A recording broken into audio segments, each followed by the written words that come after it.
Danielle, do you want to speak to maybe some of the practices that are supportive on this, whatever that looks like? As far as like, so every day this thing comes up and you're like, oh, I'm aware of that low vibe. Okay, now what? Do you just sit with it? Do you look at yourself in the mirror and tell yourself a different story? Do you journal? Like, what's some of the practical steps? Okay, honestly, the practical step, and everyone's going to roll with this differently, is have a conversation with yourself. And if that's having a conversation out loud, if that's having a conversation pen to paper, the worst conversation you can actually have, and this is important for all of you guys to hear, is the conversation that's just in your mind. When you're just thinking and thinking and thinking, you're actually being in your linear self. When you put pen to paper or you speak out loud, you've now engaged the dimensional aspect of yourself. You've engaged your conscious self and your ego self that's working in the subconscious aspect of you. So like, for instance, Mike could just be like, don't think about it, avoid it. You're just in the subconscious and the ego, where if you were to speak it and write it and be like, why am I feeling this? Why is this still coming up? Where's the attachment? What does this really look like? Even speaking it out loud, now you're in the fullness of yourself. You're in all of the aspects of this human experience, which is the conscious, the subconscious, and the ego aspect.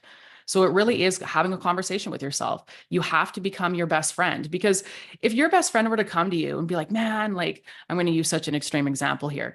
My wife and I aren't really working and I think I'm going to leave my wife. And like, I don't know, you're not going to sit there and be like, hey man, cheers. Like, yeah, like, let's go do some shots, like you're not going to go high vibe. You're going to sit there and be like, what's up? What's going on? Like, what's happening? What's going on in the relationship? You're having a conversation with that friend in such a negative experience. You want to do the same thing to yourself.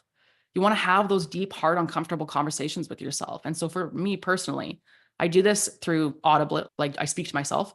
Sometimes I look at myself in the mirror, but most of it's on pen to paper. And then I reread it and sometimes I'll speak it out. But the key to this is I envision myself in a coffee shop with myself.